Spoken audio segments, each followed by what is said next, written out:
একটা অবলা পাখি বন্ধু দৌড়ে চলে আসলো মূসা কালিমুল্লাহর কাছে।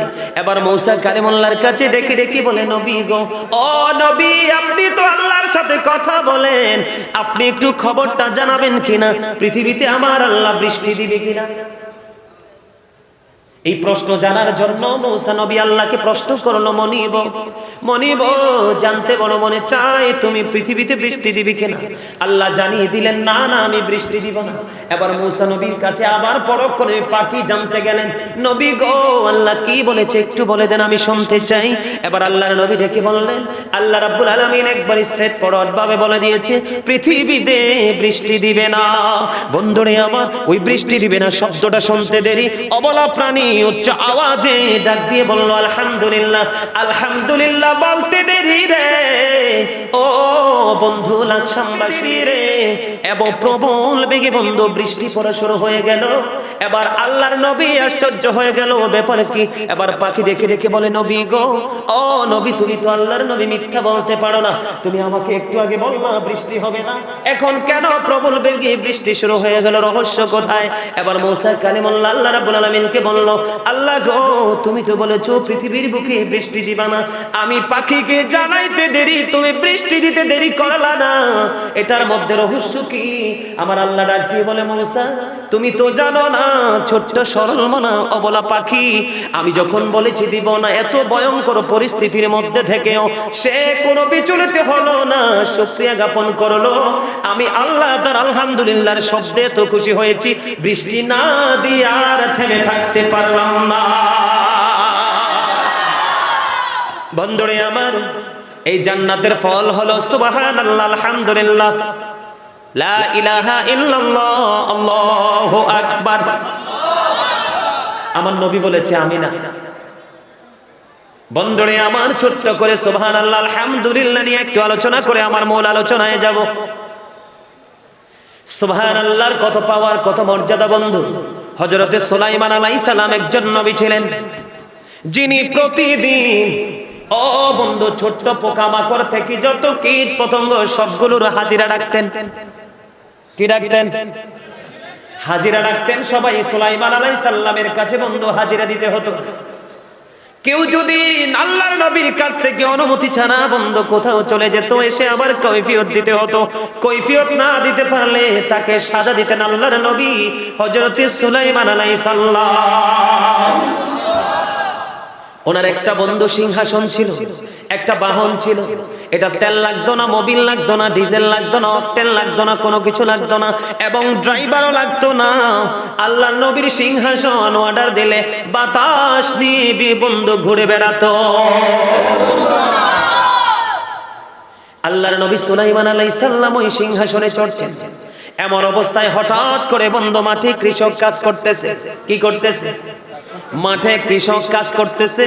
আল্লাহর নবীর এই কুদরতি সিংহাসন দেখে ওই কৃষক জোরে জোরে বলে দিল, সুবহানাল্লাহ। সুবহানাল্লাহ বলতে দেরি রে ও লাকসামের কি হুজুরের মাজার প্রাঙ্গণের মানুষ, একটু হৃদয় খুলে শোনো, আল্লাহর নবীর সিংহাসন আর একটা মুহূর্তের জন্য সামনের দিকে যায় না। সুবহানাল্লাহ বলতে দেরি বন্ধু নিচের দিকে ধীরে ধীরে ডাউন হচ্ছে, নিচের দিকে চলে আসছে সেই সিংহাসন। এবার কৃষক দেখে ভয় পেয়ে গেল, কয় হায় রে, কি অন্যায় জানি করে ফেলেছি, কি অপরাধ জানি করে ফেলেছি।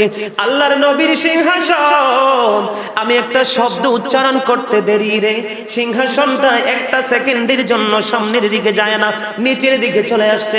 আল্লাহর নবী সুলাইমান আলাইহিস সালাম তিনি কি করলেন? এবার সিংহাসন রেখে কৃষকের পিছনে ধাওয়া করলেন। বন্ধুরে আমার, কৃষক তো কোনোভাবে তাকে সময় দিতে পারছে না, ভয়ে দৌড়াচ্ছে। দৌড়াইতে দৌড়াইতে আল্লাহর নবী তাকে ডাক দিলেন। ডাকার পরে তার সাথে এক পর্যায়ে মুখোমুখি হয়ে গেলেন। ডাক দিয়ে বলল, কৃষক একটু দাঁড়াও না, একটু আগে তুমি কি বলেছিল? কয় আমার মনে নাই। জোরে জোরে সুবহানাল্লাহ। উনি আতঙ্কিত হয়ে গেছে, ভয় পেয়ে গেছে বন্ধু। কয় আমার মনে নাই। কই কি বলছো তুমি? একটু আগে বলেছো। বন্ধু একটু স্বাভাবিক হলো। এবার বলল, নবী গো, আমি সুবহানাল্লাহ পড়েছি আপনার এই কুদরতি সিংহাসনের অবস্থা দেখে।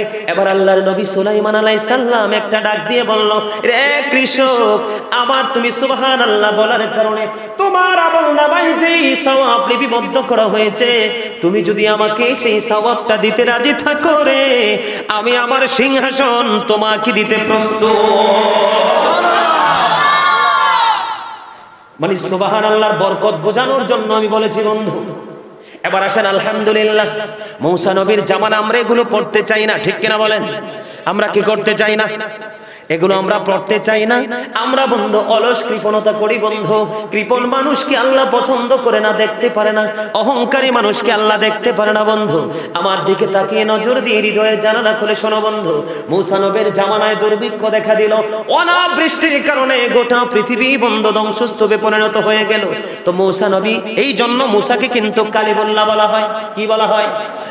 1,24,000 মতান্তরে 2 লক্ষ, মতান্তরে 3 লক্ষ, মতান্তরে বন্ধু 3,24,000 নবী রাসূলের মধ্যে আল্লাহ রাব্বুল আলামিন 8 জন নবীকে স্বর্গীয় উপাধি দিয়েছেন। কয়জন? 8 জন।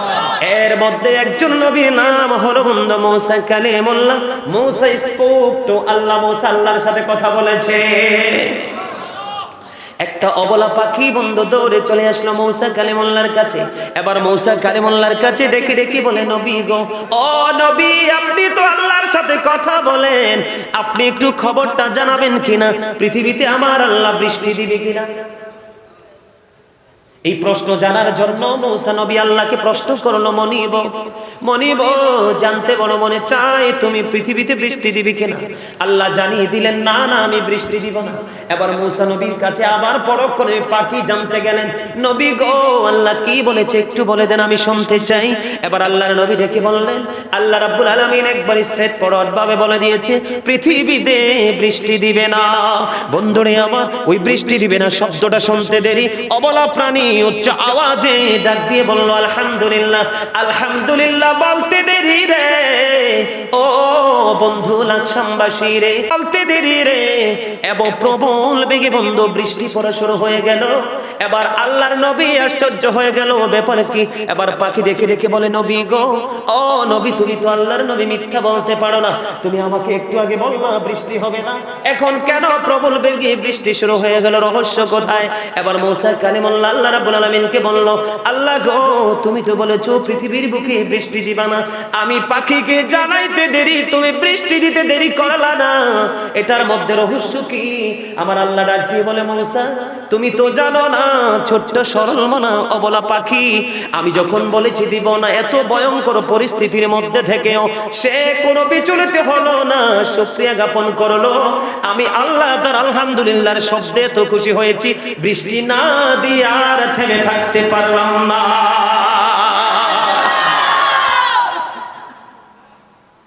এই বরকতগুলো হারিয়ে যাচ্ছে আজকে আমাদের কাছে, এগুলো ঠিক কিনা বলেন? আপনারা কি জানেন, আমরা তো নির্লজ্জ, আমরা ক্যারেক্টারলেস, আমরা বেহায়া, আমরা অপমানকে অপমান মনে করি না, ট্রিটকে আমরা ট্রিট মনে করি না। এটা আমাদের জন্য বড় লজ্জা। আমরা মুসলমান, জানেন কিছু জানেন?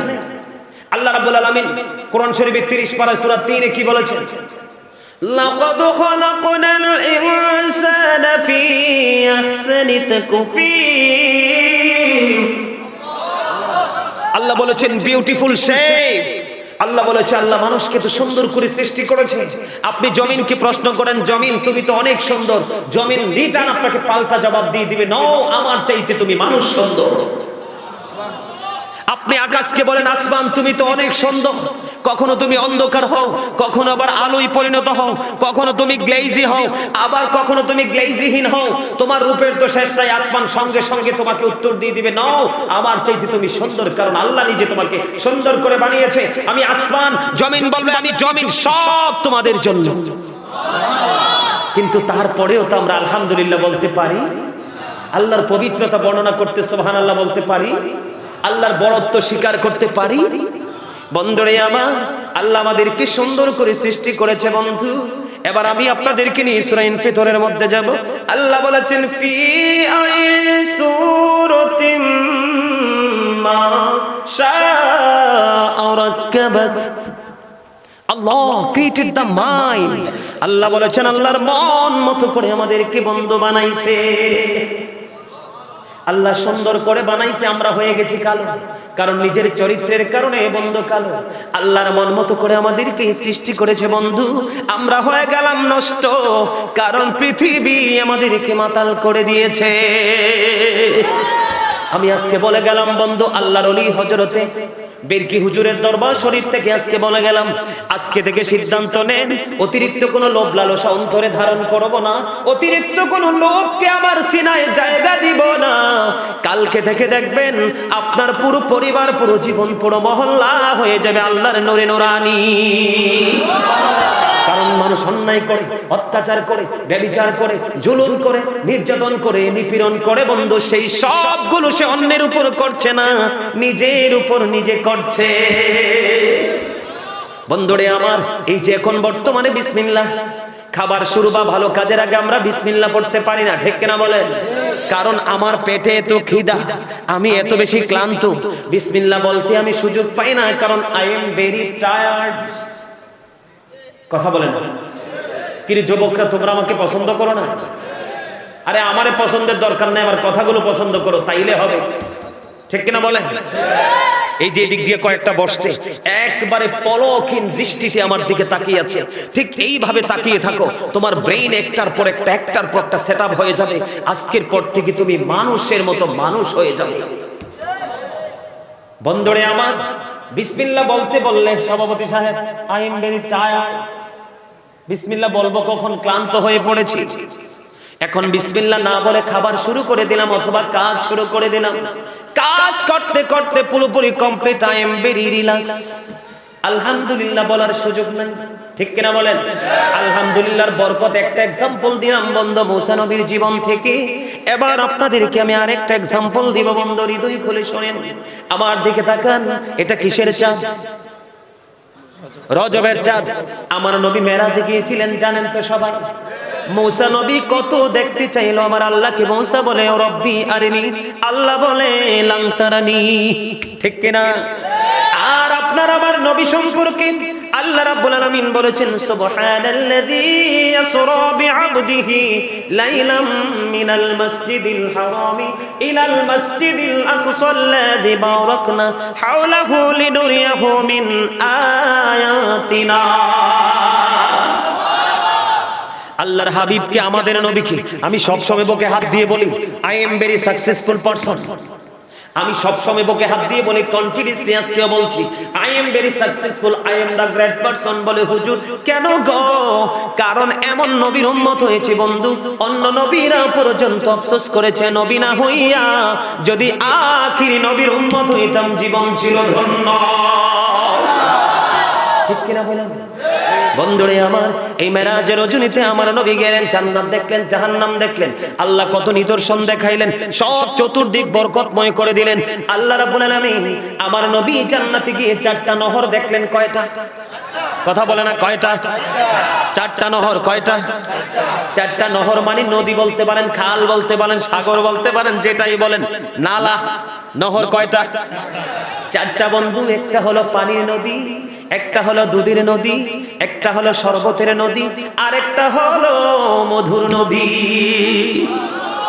পানি পছন্দ করে না, মধু পছন্দ করে না, দুধ পছন্দ করে না, শরবত পছন্দ করে না বন্ধু। পৃথিবীর বুকে একটা মানুষও খুঁজে পাওয়া যাবে না। কথা বলেন না কেন?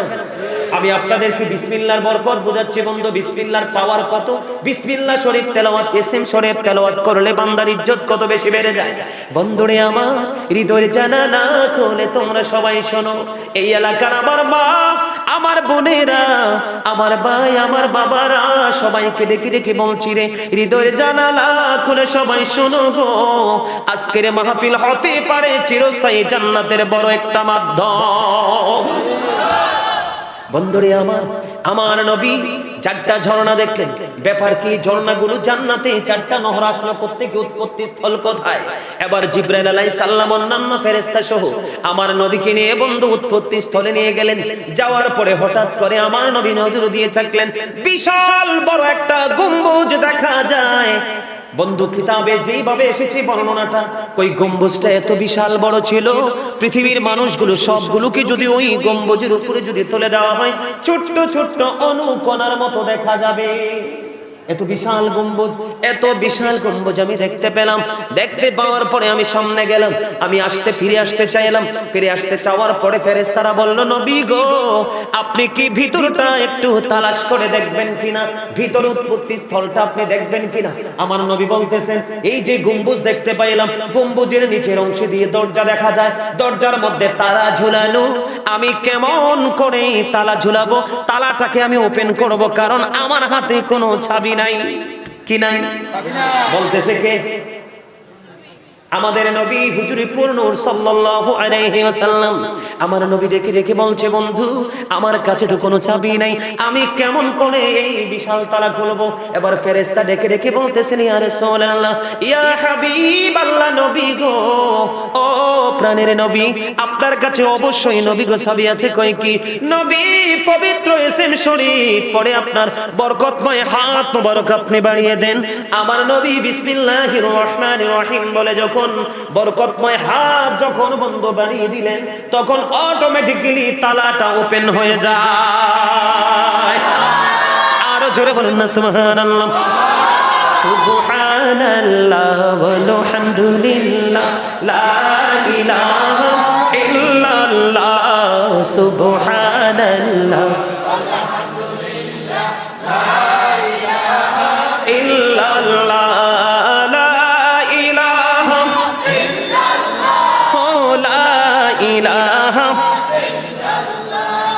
নবী আমার নহরের ফতুল জগত করলেন ও জালা।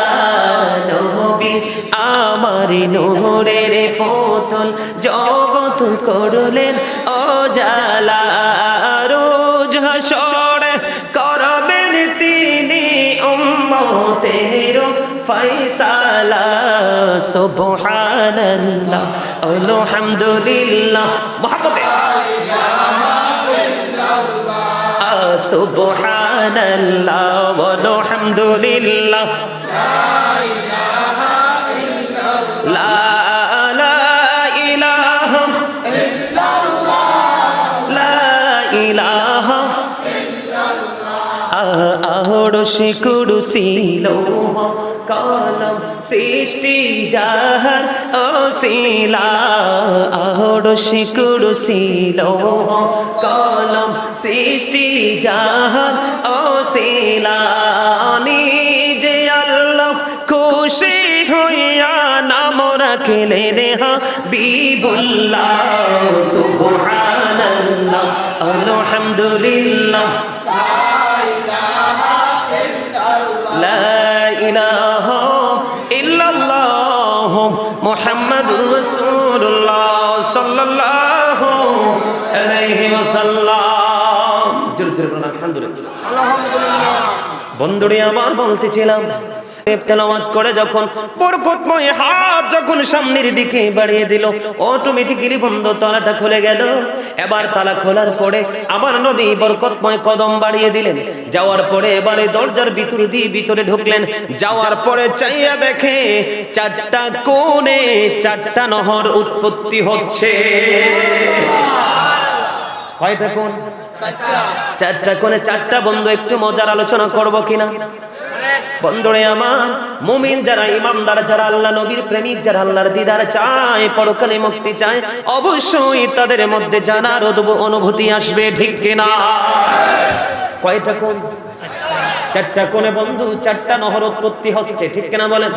যেমন আমি আপনাদেরকে অনেকেই বুঝতে অসুবিধা হতে পারে, সাধারণ সরল মনে তৃণমূল পর্যায়ের মানুষ যারা, বন্ধুরে আমার, আমি উৎপত্তি স্থল মানে এটা ওঠার জায়গা, শুরুর জায়গা। কথা বলেন না কেন? মূল যে কেন্দ্রবিন্দু, সেই জায়গা থেকে এটা সূত্র তৈরি হলো। যেমন ধরেন আমরা শুক্রবারে জুমার দিনে বিশেষ করে মসজিদে যখন যাই, মসজিদের আঙ্গিনায় ওযুখানা আছে না নাই? আছে। পাইপ দিয়ে পানি আসে কিনা? আছে। পানিটা আসে কোত্থেকে? উপর ট্যাঙ্ক থেকে, ঠিক কিনা বলেন? এই ট্যাঙ্কের মধ্যে যুক্ত হলো কোত্থেকে? ও বন্ধু, আমরা এই বাংলাদেশে যে ঢিপকলগুলো বসার প্রক্রিয়া যারা করে, ওই সমস্ত এক্সপেরিয়েন্স ম্যানদেরকে ডেকে আমরা গভীর সমুদ্রের তলদেশ থেকে মাটি খনন করে উঠাই। এটাই হলো ট্যাঙ্কে যাওয়ার উৎপত্তি স্থল। ঠিক তেমনি নবী দেখেছেন বন্ধু বিশাল গম্বুজ, গম্বুজের উপরে বিশাল একটা পেয়ালা বন্ধু, ওই পেয়ালার নিচ দিয়ে পানিগুলো চতুর্দিকে বন্ধু চারটা নালা চারদিকে প্রবাহিত হয়। এবার আমার নবী তার মূল উৎপত্তি স্থল আইডেন্টিফাই করার জন্য চলে গেল। যাওয়ার পরে এবার আমার নবী, আপনার নবী সরকারে মদিনা ইমামুল মুরসালিন রাহমাতাল লিল আলামিন, তিনি ভিতরে নজর দিয়ে চায়া দেখলো বন্ধু, ভিতরের দিকে নজর দিয়ে চায়া দেখলো চারটা কোণ থেকে চারটা নহর উৎপত্তি হচ্ছে। প্রথমত বন্ধু আমার নবী পানির নদীর যে ব্যাখ্যা আমি পেয়েছি বন্ধু, বিসমি শব্দের মধ্যে একটা মিম আছে না নাই? বিসমিল্লাহ, এখানে মিম আছে না নাই? বিসমি শব্দের মিম অক্ষর হইতে ওই পানির নদীটা উৎপত্তি হয়েছে। পানির নহর, বিসমি শব্দের মিম অক্ষর হইতে বন্ধু পানির নহরটা উৎপত্তি হয়েছে। বিসমিল্লাহ আল্লাহ শব্দের হা অক্ষর হইতে বন্ধু দুধের নদী উৎপত্তি হয়েছে, দুধের নহর উৎপত্তি হয়েছে। বিসমিল্লাহ, বিসমিল্লাহির রহমান শব্দের মিম অক্ষর হইতে বন্ধু শরবতের নদীটা বন্ধু, তোমার জন্যই চারটা নহরই বরাদ্দ থাকবে। আজকে আমরা বিসমিল্লাহ বলি না, আলহামদুলিল্লাহ বলি না, আল্লাহু আকবার তো বলি না, আর খাবার দাবারের আদব তো নাই, যেখানে দাঁড়ায় সেখানে খায়, অথচ দাঁড়াইয়া খাওয়ার কোনো বৈধতা, বাম হাতে খাওয়ার কোনো বৈধতা। আমার নবীর সামনে এক ব্যক্তি বাম হাতে খাচ্ছে, আমার নবী বলছেন ডান হাতে খাও, ওই ব্যক্তি উত্তর দিল নবীকে আমি ডান হাতে খেতে পারি না, অথচ সে কিন্তু খাওয়ার যোগ্য, খেতে পারেন, কিন্তু তিনি অহংকার করে কি করলেন না, ডান হাতে নবীর কথাটা না মেনে তিনি কি করলেন না, ডান হাতে খেলেন না, বাম হাতেই খেতে থাকলেন। আমার রাসূল তখন বলেছেন তুমি যেন আর কোনোদিন ডান হাতে খেতে না পারো। হাদিসের রাবী বলেছেন তখন থেকে আমার নবী যেদিন বলেছে তুমি যেন আর কোনোদিন ডান হাতে খেতে না পারো, সেদিন থেকে আর জীবনে কোনোদিন সে ডান হাতটার উপরে তুলতে পারেনি। আজকে আমরা সক্ষম থাকার পরেও অক্ষমতার ভাব দেখাই, এটা আমাদের ঈমানি দুর্বলতা এবং আল্লাহর প্রতি ভয় না থাকার কারণ, ঠিক কিনা বলেন? আরো আলোচনা শুনবেন, আলোচনা আরো শুনবেন সবাই? হবে শুরু বলে আপনাদের কাছে যদি মনে হয় শুরু, তাহলেই শুরু, কমিটি শুরু বললে শুরু হবে না। শুনতে চান সবাই? আরো জোরে সবাই তো জি বলেন না, হাতটা তোলেন তো একটু দেখি। আলহামদুলিল্লাহ, আলহামদুলিল্লাহ।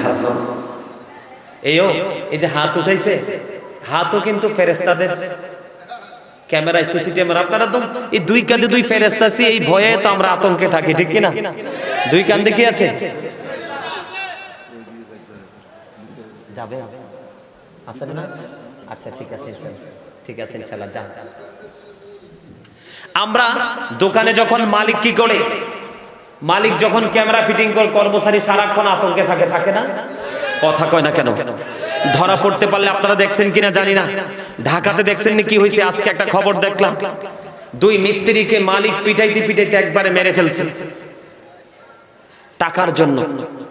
মালিকের টাকা হারিয়ে গেছে, এখন শ্রমিকদের উপরে তার নজর গেছে, সেই নজরে শ্রমিকদেরকে মেরে ফেলেছে। এই যে এটা মনে রাখতে হবে। এই দুই কাঁধে কি আছে?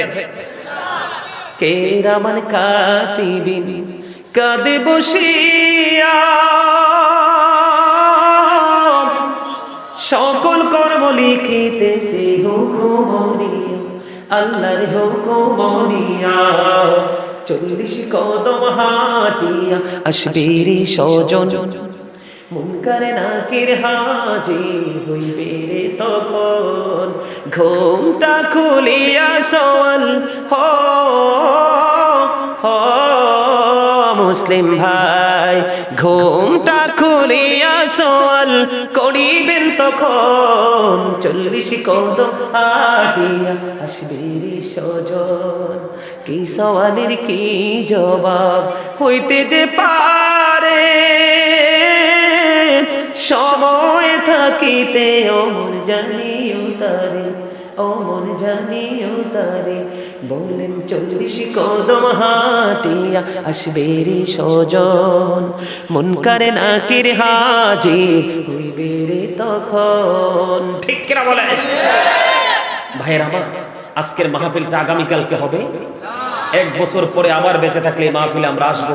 এমন তো হতে পারে আজকের মাহফিলের পরে আগামী বছর মাহফিলের আসার আগে অনেকেই পৃথিবী ছেড়ে চলে, ঠিক কিনা বলে?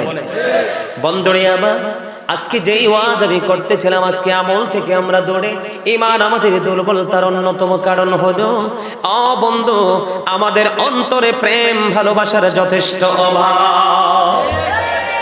আরো জোরে বলেন। আমি বন্ধু আরেক দিকে আপনাদেরকে নিয়ে যাব, আপনাদেরকে শিক্ষা দেওয়ার জন্য, বোঝানোর জন্য প্রেম মানুষকে কত দূর পর্যন্ত এগিয়ে নিয়ে যেতে পারে রে। হিংসা শুধু মানুষকে দুঃখ দেয়, কষ্ট দেয় বন্ধু, যন্ত্রণা দেয়। এই যন্ত্রণার আগুন থেকে বাঁচতে হলে আমাদেরকে একটা জায়গায় বন্ধু আসতে হবে। ইসলামের দ্বিতীয় খলিফার নাম কি জানেননি? হযরত ওমর। কে বলেছে? মারহাবা মারহাবা, আলহামদুলিল্লাহ বলেন। এই রকম বন্ধু উত্তর দিতে হবে, বিরক্ত হইও না বন্ধু। হযরত ওমর এমন একজন সাহাবী ছিলেন বন্ধু, ওমর জীবনে বেঁচে থাকতে দিনের কর্মের জন্য ঈমান আনার পরে বন্ধু জীবনে যত রাস্তা দিয়ে হেঁটেছে, কিয়ামত পর্যন্ত কোনোদিন ওমর যে রাস্তায় হেঁটেছে সেই রাস্তায় শয়তান যাবে না। ওমর, হযরত ওমর রাদিয়াল্লাহু তাআলা আনহু এমন একজন জাজরাইল সাহাবী ছিলেন বন্ধু। হযরত ওমর বন্ধু আমার নবীকে কতল করার জন্য আবু সুফিয়ান 100 উট পুরস্কারে ঘোষণা দিলেন। কয় শত উট? 100 উট পুরস্কার ঘোষণা দিলেন বন্ধু। যে হযরত মুহাম্মদুর রাসূলুল্লাহ সাল্লাল্লাহু আলাইহি ওয়াসাল্লামের দেহ থেকে মাথাটা আলাদা করে দিতে পারবে, তাকে 100 উট তাকে পুরস্কার দেওয়া হবে। নাউজুবিল্লাহ। কয় শত উট? বন্ধুরে আমার, তখনও কিন্তু ওমর ইসলাম গ্রহণ করে নাই। কি করে নাই? বন্ধুরে আমার, ওমর কিন্তু তখন ইসলাম গ্রহণ করে নাই বন্ধু। তখন ওই তৎকালীন সময়ে সবচেয়ে সাহসী বীর পুরুষ ছিলেন হযরত ওমর। এবার হযরত ওমর রাদিয়াল্লাহু তাআলা আনহু তিনি আবু সুফিয়ানের এই পুরস্কারের ঘোষণার সঙ্গে সঙ্গে তিনি হাত তুললেন, দাঁড়িয়ে বললেন, আমি মুহাম্মদের মাথাটা আলাদা করে দিব। পুরস্কারটা কিন্তু অত্যন্ত লোভনীয়, ঠিক কিনা বলেন?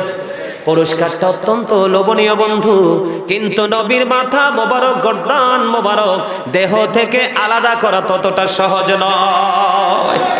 কথা বলেন না কেন? নবীকে পাহারা দেওয়ার জন্য, নবীকে দেখার জন্য আবু তালেব আছে না নাই? আব্বাস রাদিয়াল্লাহু তাআলা আনহু আছে না নাই? হযরত আমির হামজা আছে না নাই? হযরত আলী আছে না নাই রে? বন্ধু নবীর মাথা মোবারক ফেলে দেওয়া তো সহজ নয়। এবার হযরত ওমর বন্ধু 100টা উট পুরস্কার তো খামখেয়ালি কথা না।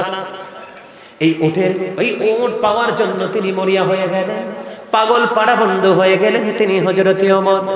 এবার উন্মুক্ত তরবারি হাতে নিয়ে নবীর মাথা মোবারক কাটার জন্য, দেহ থেকে মাথা আলাদা করার জন্য রওনা হলো। প্রতিমধ্যে হঠাৎ করে বন্ধু সাদ বিন আবি ওয়াক্কাসের সাথে দেখা। উপরে বসো, আসো, অন্যথায় দিক দিয়ে বসো। এমনি চেয়ার থেকে নিচে বসেন, বসেন। হ্যাঁ, আপনি ওদিক দিয়ে বসেন, আসেন উপরে বসেন, বসেন, যান এদিক দিয়ে যান। বন্ধুরে আমার, এবার কি করলেন? সাদ বিন আবি ওয়াক্কাসের সাথে রাস্তায় দেখা হলো।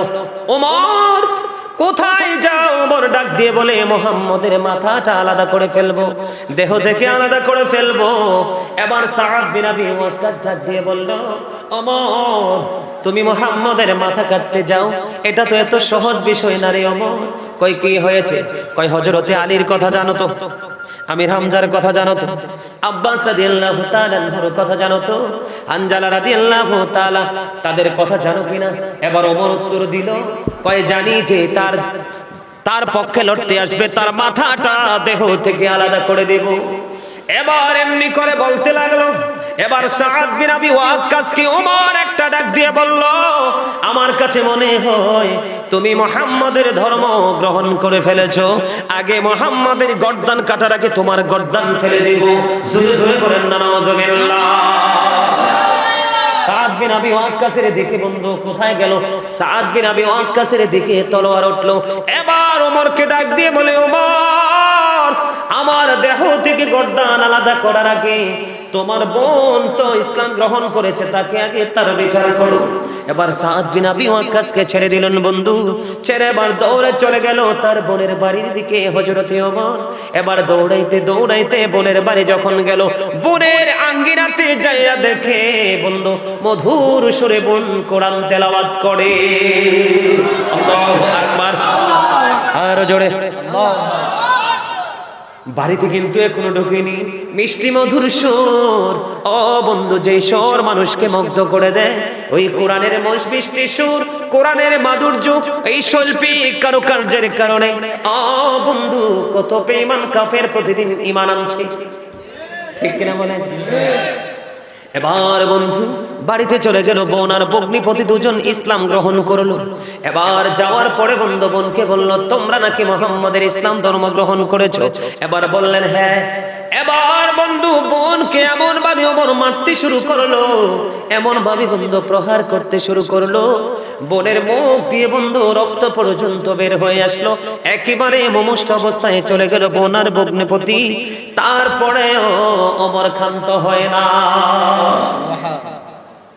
নাউজুবিল্লাহ বলেন না, আর জোরে নাউজুবিল্লাহ। এবার বন্ধু বোনকে বলল, মুহাম্মদের ধর্ম ত্যাগ করতে হবে।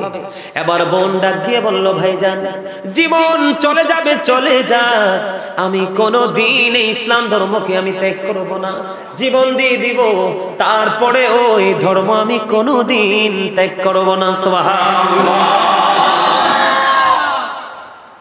এবার বন্ধু এইরকম প্রহার করতে করতে করতে করতে মারতে মারতে বন্ধু হঠাৎ করে ওমরের অন্তরে বন্ধু প্রেম পয়দা হলো, ভালোবাসা ওমরের অন্তরে জন্ম হলো।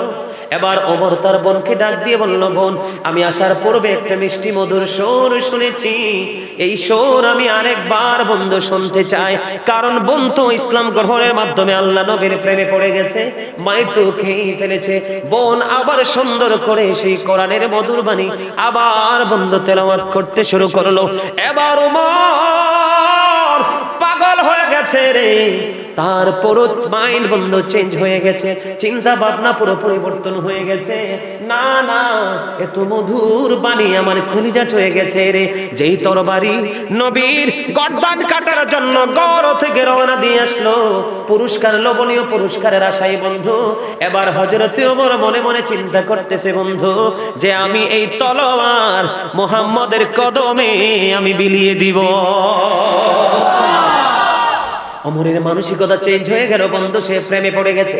এটা কিন্তু আজকের মাহফিল যারা এই যে যুবক ভাইরা দাঁড়িয়ে দাঁড়িয়ে শুনছে, পিছনে আপনারা বসে, আমি দেখেছি হাজার হাজার মানুষ, অসংখ্য গণিত মানুষ রাস্তাঘাটে দোকানপাটে বন্ধু আপনারা মাহফিলে এসেছেন। আমি মনে করি আপনারা নিশ্চয়ই বন্ধু প্রেমিক হয়েছেন। আপনাদেরকে বোঝানোর জন্য আজকে প্রেমের বাজার আমি নিয়ে এসেছি, কারণ আপনার আমল পড়ে আগে হলো আপনার আমার জীবনে ভালোবাসা। কারণ বন্ধু লবণ না দিলে যেমন খাবারটা মজা হয় না, দাদা ঠিক কিনা বলেন? লবণ ছাড়া কি খাবার মজা হয়? লবণ ছাড়া যেমনি খাবার মজা হয় না, তেমনি ভাবে আল্লাহ নবীর প্রেমিক হতে না পারলেও ও বন্ধু মাহফিল মসজিদ আল্লাহ রাসূলের গোলামিও কোনোদিন মজা লাগবে না। বন্ধুরে আমার, লবণ যেমনি খাবারের স্বাদ বাড়িয়ে দেয়, তেমনি আমলের স্বাদও বাড়িয়ে দেয় আল্লাহ এবং আল্লাহর হাবিবের প্রেম। মাহফিল কমিটিকে বলবো, পিছন পর্যন্ত অসংখ্য ভাই বাবারা দাঁড়িয়েছে, আপনারা তিরফাল বিছানা বিছিয়ে দেন, আমার ভাই বাবারা আদবের সাথে যেন জান্নাতের বাগানে বসতে পারে। সাইড দিয়ে পর্যন্ত বিছানা বিছিয়ে দেন। আমার মনে হয় তারা নবীর প্রেমে পড়েছে আল্লাহকে পাওয়ার জন্য। আরো জোরে বলেন বন্ধু, আমার দিকে তাকান। এবার ওমরের মানসিকতা পরিবর্তন হয়ে গেল, পাগল হয়ে গেছে ওমর। এবার বোনের বাড়ি থেকে দৌড়াচ্ছে বন্ধু, দৌড়ায়, আমার নবী কোথায় রে, কোথায় রে সে প্রাণের নবী, আমি আজকে নবীর হাতে ইসলাম ধর্ম গ্রহণ করব। জোরে জোরে বলেন না সুবহানাল্লাহ। ওমর পাগল পাড়া হয়ে গেল, এবার দৌড়ায় বন্ধু। আমার নবী তখন ছিলেন হযরতে আকরামার ঘরে। কার ঘরে? কথা বলে না বন্ধুরে আমার, আপনারা যারা জান্নাতের বাগানে বসেছেন, আপনাদের কাছে আমার রিকোয়েস্ট, অনুরোধ, আপনাদের যার যার সামনে যে জায়গা আছে আপনারা একটু সামনের দিকে এগিয়ে বসুন। যার যার সামনে যে খালি জায়গা আছে আমি একটু জিকির করি বন্ধু। আমি একটু জিকির করে যার যার জায়গা সামনে আছে বাবা ফাঁকা জায়গাটা ফিল আপ করে বসুন, আমার ভাই বাবারা যেন বসতে পারে। আর যাদের যাওয়ার ইচ্ছা এই সুযোগে বের হয়ে যান। কি না মিশা কইলা? হ্যাঁ হ্যাঁ, আপনাদের যাদের যাওয়ার ইচ্ছে এই সুযোগে জানান। আরে ভাই আপনারা কি আমার কথা পছন্দ হলো না? আরে ভাই সুন্নাহ কাকে বলে? আপনি বসলে আপনার ভাইকেও বসার জায়গা করে দিবেন, এটাই হলো ইসলামের মূল নীতি, ইসলামের আদর্শ।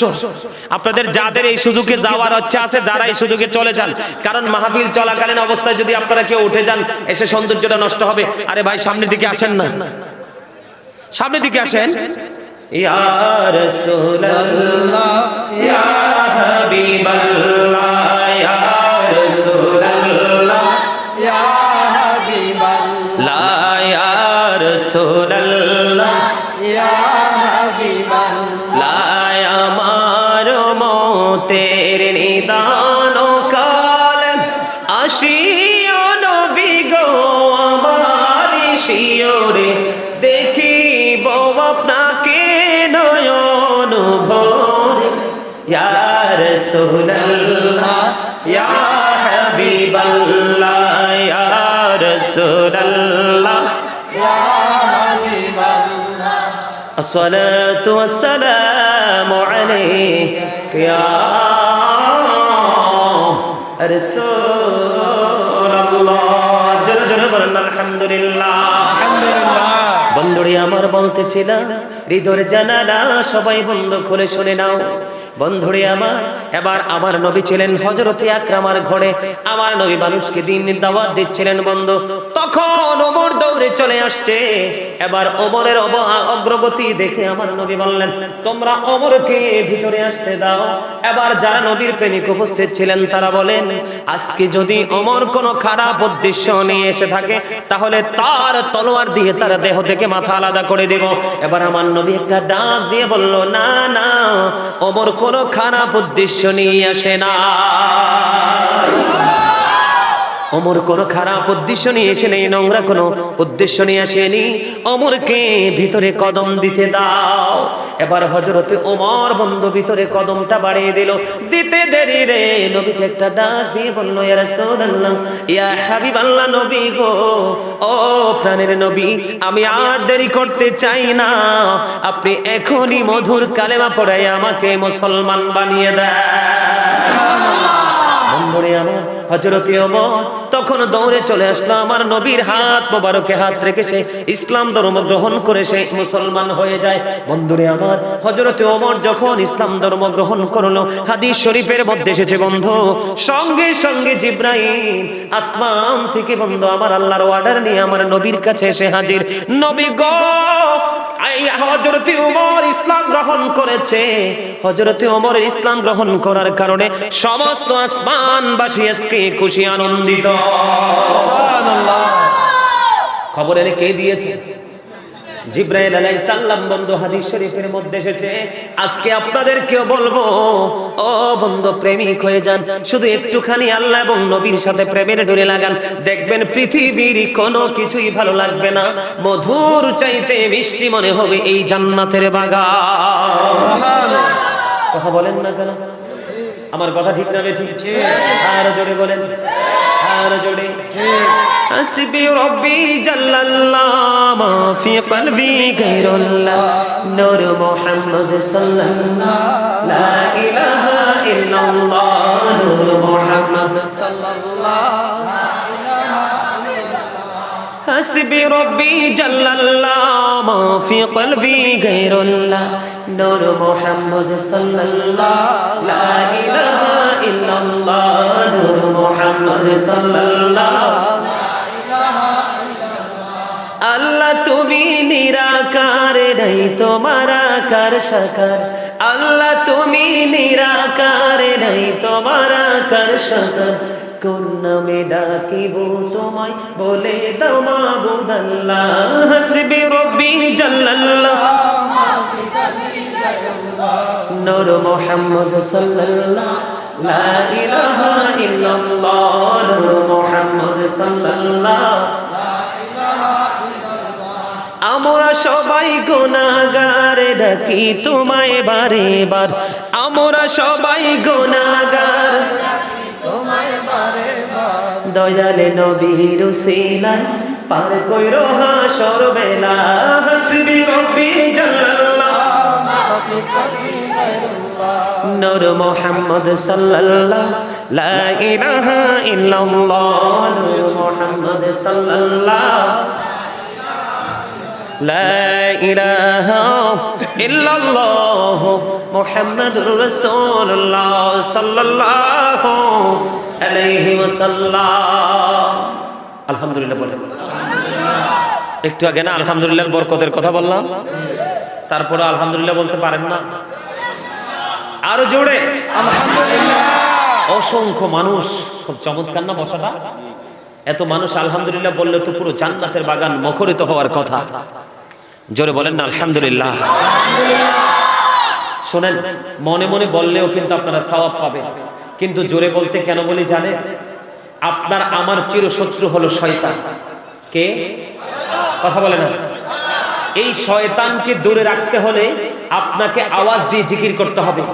যেমন যখন আজান দেয়, আমরা আজান দেই না মসজিদে, আজানের আওয়াজ যত দূর যায় শয়তান এই সীমানার ভিতর থাকতে পারে না।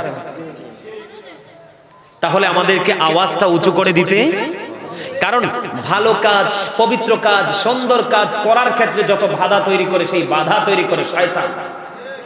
এই জন্য আল্লাহ রাব্বুল আলামিন বলেছেন মুমিনের জন্য শয়তান কিন্তু কিছুই, কথা বলেন না কেন?